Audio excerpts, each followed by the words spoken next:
Nick Barnes was building his empire when a rival whispered, "You're just a kid from the streets." 10 seconds later, the kid from Harlem's mean streets. The air in Harlem in the 1930s was thick with the dust of ambition and the grit of desperation. It was into this crucible that Leroy Nicholas Barnes was born on October 15, 1933. The world outside his tenement window was a landscape of stark contrasts. The vibrant pulse of black culture, the soaring dreams of the Harlem Renaissance. Yet beneath it all, the crushing weight of poverty, racial discrimination, and the lingering shadow of the Great Depression. Nicky, as he would come to be known, was a child of this duality, destined to embody both the brilliance and the brutality of his environment. His early years were marked by a profound sense of absence. His father, a man named Leroy, vanished from his life early on, leaving his mother, Hattie, to navigate the treacherous waters of single parenthood in an unforgiving city. Hattie, a devout Baptist, worked tirelessly, cleaning houses and taking on any odd job she could find, her hands calloused, her spirit resilient. She instilled in young Nicky a fierce pride and a deep-seated belief in self-reliance. But the streets offered a different kind of education, one that promised faster rewards and a more immediate escape from the gnawing hunger that often accompanied their meager existence. Harlem was a world unto itself, a bustling metropolis within a metropolis, where jazz clubs pulsed with life, storefront churches offered solace, and the numbers runners wove through the crowds, their illicit trade a silent, ubiquitous hum beneath the surface. Nicky, a bright and observant child, absorbed it all. He saw the sharp suits of the men who seemed to command respect, the flash of cash, the deference they received. He also saw the endless struggle of his mother and neighbors, the broken promises of a system that seemed designed to keep them down. The allure of the street, with its promise of power and prosperity, began to eclipse the lessons of the church. By his teenage years, Nicky was already a fixture on the fringes of Harlem's underworld. He wasn't a brute. He was too intelligent, too calculating for mere street brawls. His weapon was his mind, his charm, and an almost preternatural ability to read people. He started with petty crimes, shoplifting, running errands for older hustlers, learning the intricate dance of the illicit economy. The stakes were low, but the lessons were invaluable. He learned about supply and demand, about loyalty and betrayal, about the delicate balance of power that governed the streets.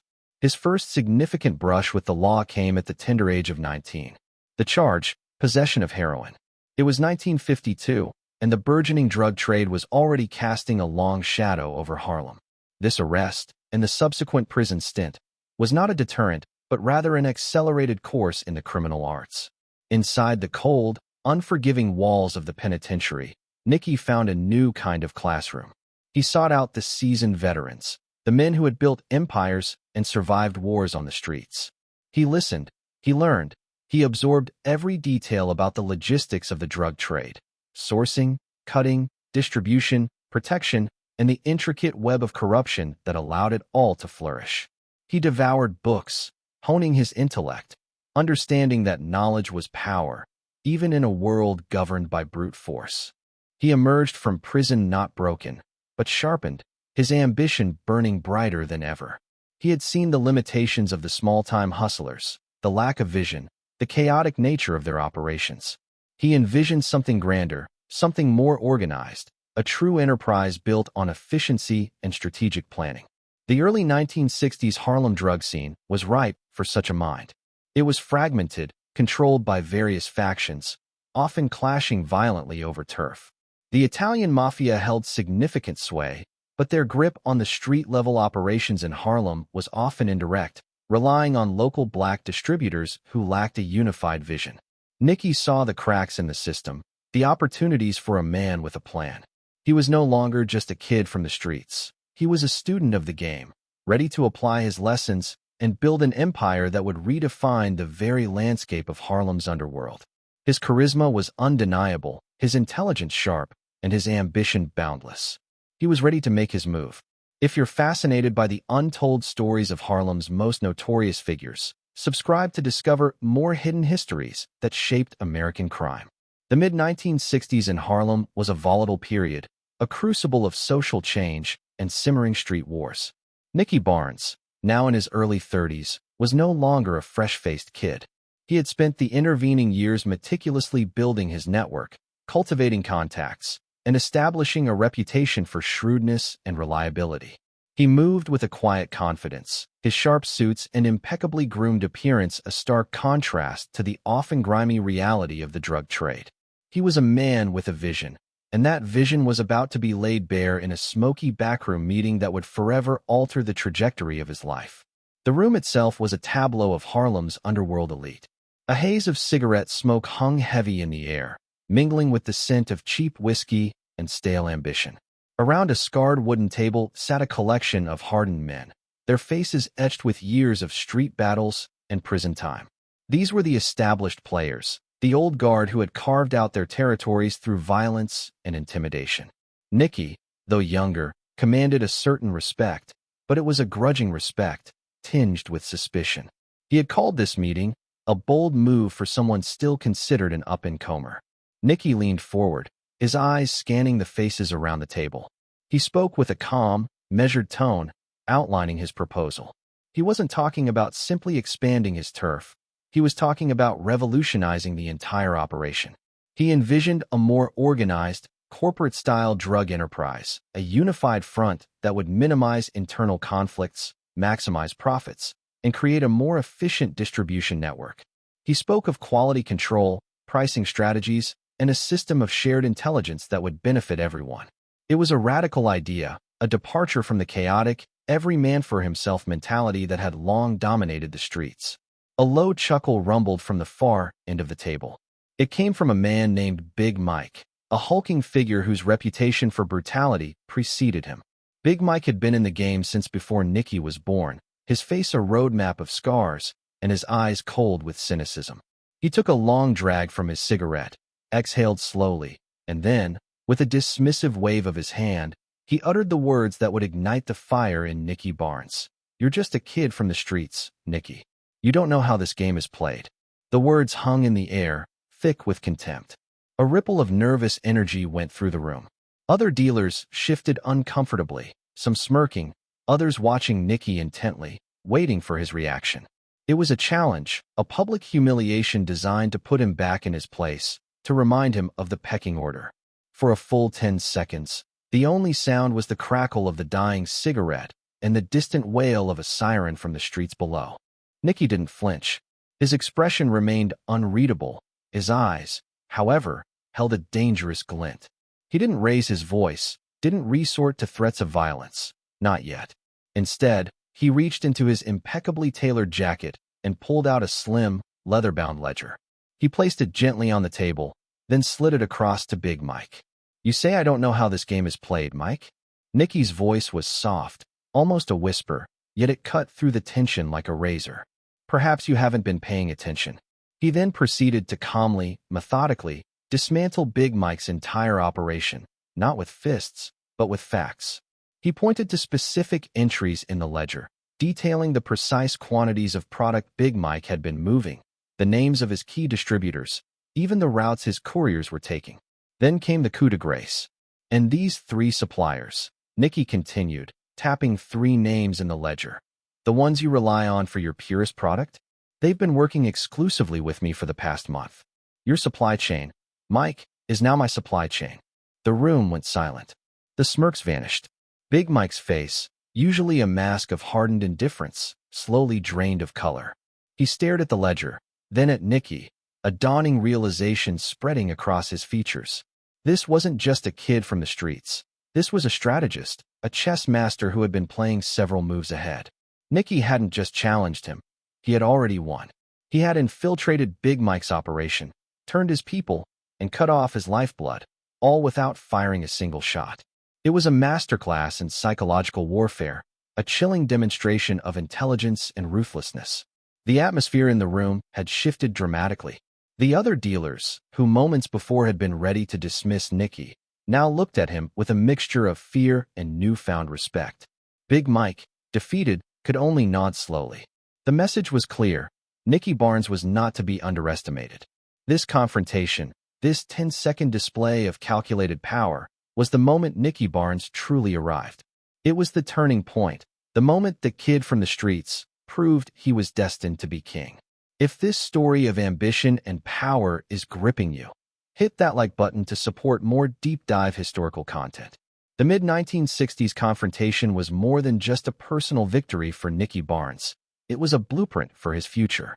He had demonstrated that intelligence, organization, and strategic foresight could be more potent than brute force alone. By the early 1970s, Nicky had taken this lesson and applied it on an unprecedented scale, creating what would become known as the Council. This wasn't just another street gang. It was a revolutionary concept in the world of drug trafficking, a corporate-style syndicate that would dominate Harlem's heroin trade for years. The Council was a 7-member board, with Nicky Barnes at its undisputed head. His hand-picked lieutenants were men of varying talents but shared a common ambition and loyalty to Barnes's vision. Guy Fisher, a charismatic enforcer; Frank James, a meticulous accountant; Ishmael Mohammed, a shrewd negotiator; Joseph Hayden, a logistics expert; Thomas Foreman, a master of street distribution; and Wallace Rice, another trusted lieutenant. Together, they ran Harlem's drug trade with an efficiency and ruthlessness that had never been seen before. Barnes structured the Council like a legitimate corporation. Each member was assigned specific territories and responsibilities. There were strict rules regarding quality control, ensuring the purity of the heroin, often referred to as blue magic, and pricing strategies that maximized profits while maintaining market dominance. Disputes were settled not through random violence, but through internal arbitration, often overseen by Barnes himself. This centralized control minimized internal conflicts, making the Council a formidable, almost impenetrable force. They operated with a cold, calculated precision, turning the chaotic world of street dealing into a well-oiled, multi-million-dollar machine. It was during this period that the persona of Mr. Untouchable truly emerged. Nicky Barnes cultivated an image of invincibility, a man above the law, beyond reproach. He dressed in custom-tailored suits, drove luxury cars, and was always surrounded by beautiful women. His lifestyle was ostentatious, a deliberate display of wealth and power that both intimidated rivals and inspired awe in the community. He moved through Harlem like a king, his presence commanding immediate respect and fear. The pinnacle of his public notoriety came on June 5, 1977, when he graced the cover of the New York Times Magazine. The headline screamed, "Mr. Untouchable." The accompanying article detailed his rise, his lavish lifestyle, and his seemingly unassailable position at the head of Harlem's drug empire. It was an unprecedented moment, a black drug lord openly flaunting his power on the pages of one of the nation's most prestigious newspapers. This cover solidified his legend, but it also marked him, drawing the unwanted attention of the highest levels of government. At its peak, the Council was estimated to be earning over $1 million a day. This vast sum of money allowed Barnes and his associates to live lives of unimaginable luxury, but it also fueled a pervasive system of corruption. Police officers, judges, and even politicians were on the payroll, ensuring that the Council's operations continued largely unmolested. Barnes understood that money was the ultimate lubricant, greasing the wheels of power and protecting his empire from within. While Frank Lucas, another notorious Harlem drug lord, was a contemporary, Barnes's operation was arguably superior in its organizational structure. Lucas, with his blue magic heroin and direct pipeline from Southeast Asia, was a formidable force, but his empire was more centralized around his personal charisma and ruthlessness. Barnes, by contrast, had built a true syndicate, a decentralized yet cohesive entity that could theoretically function even without his direct, day-to-day involvement. He had created a system, not just a personal fiefdom. However, this very public profile, this arrogance of being Mr. Untouchable, would ultimately be his undoing. The New York Times Magazine cover, while a testament to his power, was also a declaration of war against the federal government. Nicky Barnes had become too big, too visible, too audacious to ignore. The seeds of his downfall were sown in the very public display of his untouchable status. What do you think about Nicky Barnes' corporate approach to the drug trade? Drop your thoughts in the comments below. The New York Times Magazine cover, emblazoned with the defiant image of Nicky Barnes and the bold declaration, "Mr. Untouchable," was more than just a journalistic coup. It was a direct challenge to the authority of the United States government. President Jimmy Carter, upon seeing the magazine, was reportedly furious. He demanded action, instructing his Attorney General to make Barnes and his counsel a top priority. The era of Mr. Untouchable was about to collide with the full, unyielding force of federal law enforcement. A special task force was immediately assembled, comprising agents from the Drug Enforcement Administration, DEA, the FBI, and local law enforcement. Their mission was clear: dismantle the council and bring Nicky Barnes to justice. This was no ordinary investigation. It was a concerted, multi-agency effort targeting one of the most sophisticated drug operations in the country. Detective Robert Bob Lucy, a seasoned narcotics officer, and a team of dedicated federal prosecutors began the painstaking work of building an airtight case against Barnes and his associates. It was a monumental task, given the layers of protection and corruption Barnes had meticulously built around himself. The investigation was long and arduous, involving wiretaps, informants, and countless hours of surveillance. The federal agents slowly, methodically, began to unravel the intricate web of the council's operations, identifying key players, tracking money flows, and gathering irrefutable evidence. The sheer scale of Barnes's enterprise meant that the evidence was overwhelming once it was properly compiled. Finally, in 1978, the hammer fell. A massive federal indictment was handed down, charging Nicky Barnes and many of his council members with a litany of drug trafficking, conspiracy, and racketeering offenses. The trial that followed was a media circus, attracting national attention. Barnes, ever the showman, maintained his composure, projecting an air of defiance and confidence, even as the evidence mounted against him. He believed his network of corrupt officials and his own cunning would ultimately prevail. But this time, the forces arrayed against him were too powerful, too determined. On January 19, 1978, the jury delivered its verdict, guilty on multiple counts. The sentence was swift and severe: life imprisonment without the possibility of parole, plus consecutive sentences that effectively ensured he would never again walk free. As he was led away, Barnes reportedly maintained his defiant posture, whispering to reporters, "I'm still Mr. Untouchable." It was a desperate attempt to cling to his persona, but the reality was starkly different. Life inside federal prison was a brutal awakening for Nicky Barnes. The lavish lifestyle, the deference, the power, all were stripped away. He was just another inmate, albeit a high-profile one, confined to a small cell, isolated from the world he once commanded. The true sting of his downfall, however, came not from the loss of freedom, but from the bitter taste of betrayal. While he languished in prison, the council, which he had so meticulously built, continued to operate. But it was no longer his council. His former associates, the men he had elevated and trusted, began to systematically cut him out. They kept his money, his assets, and continued to profit from the empire he had created. The ultimate humiliation came when he learned that his wife and several of his girlfriends had begun sleeping with his former council members, effectively taking over his personal life as well as his business. The Mr. Untouchable persona shattered, replaced by the crushing weight of abandonment and deceit. This betrayal, more than any prison sentence, broke Nicky Barnes. He had built his empire on loyalty and respect, and now, from behind bars, he watched it crumble, his legacy usurped by the very men he had empowered. The realization that he had been utterly abandoned, that his closest confidants had turned against him, was the breaking point.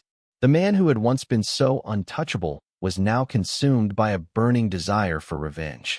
We're exploring more stories of rise and fall in the underworld. Subscribe so you don't miss the next chapter. The year was 1982. 4 years into his life sentence, stripped of his empire, his wealth, and his family, Nicky Barnes made a decision that would send shockwaves through the criminal underworld and forever alter his legacy. He decided to cooperate with federal authorities. His motivation was not a sudden pang of conscience, nor a desire for redemption. It was pure, unadulterated revenge. The betrayal by the council, the usurpation of his empire, and the infidelity of his loved ones had festered in his mind, transforming the once proud Mr. Untouchable into a man consumed by a singular, destructive purpose. Nicky Barnes, the architect of one of America's most sophisticated drug syndicates, became one of the most significant government informants in history. He spent countless hours debriefing federal agents, meticulously detailing the inner workings of the council, exposing its members, its suppliers, its distribution networks, and the intricate web of corruption that had protected it for so long. His testimony was devastating. He took the stand against his former associates, calmly and methodically dismantling the empire he had built, piece by painful piece. His cooperation led to the conviction of dozens of individuals, including every single member of the council. Guy Fisher, Frank James, Ishmael Mohammed, Joseph Hayden, Thomas Foreman, and Wallace Rice all faced the same fate that Barnes had endured, thanks to his testimony. It was a spectacular act of self-immolation, a scorched earth policy designed to ensure that if he couldn't have his empire, no one else would either. In exchange for his cooperation, Barnes's life sentence was reduced. In 1998, after serving 2 decades behind bars, he was released from prison and entered the Witness Protection Program. Leroy Nicholas Barnes, the flamboyant Mr. Untouchable, vanished. He was given a new identity, a new life in an undisclosed location, far from the streets of Harlem he had once dominated. He lived out his remaining years in anonymity, a ghost of his former self, forever looking over his shoulder. In 2007, Barnes re-emerged, albeit cautiously, into the public eye. He collaborated with author Mark Levin on his autobiography, Mr. Untouchable, offering his own perspective on his rise and fall. The book, along with a documentary film of the same name released that same year, provided a rare glimpse into the mind of a criminal mastermind, a man who had defied expectations, built an empire, and then, in a fit of pique, helped tear it all down. In these reflections, Barnes expressed a complex mix of regret for the lives he destroyed through drugs, but also a lingering pride in his organizational genius and a chilling satisfaction in his ultimate revenge. Nicky Barnes died on June 18, 2012, at the age of 78, still under the protection of the federal government. His death, like much of his later life, went largely unnoticed by the public, a quiet end for a man who had once commanded an entire city. His legacy is a complex tapestry of contradictions. He was a revolutionary in the world of drug trafficking, transforming a chaotic street trade into a sophisticated corporate enterprise. His council model influenced subsequent criminal organizations, demonstrating the power of centralized control and strategic planning. He was the ultimate embodiment of the kid from the streets who proved everyone wrong, rising from abject poverty to unimaginable wealth and power. Yet, the irony of his life is profound. The man who cultivated the image of Mr. Untouchable ultimately became one of the most significant informants in American criminal history, destroying his own empire out of ego and a thirst for revenge. He was a criminal genius who brought devastation to the very community he sprang from, yet also a figure of defiance against a system that offered few legitimate paths to success for a black man in his era. His story, immortalized in books and films, continues to fascinate, a testament to the allure and destructive power of ambition. Nicky Barnes proved that being just a kid from the streets meant nothing when you had intelligence and ruthlessness. But his story also shows how ego and revenge can destroy everything. What's your take on his legacy? Like this video, comment your thoughts, and subscribe for more incredible true crime histories.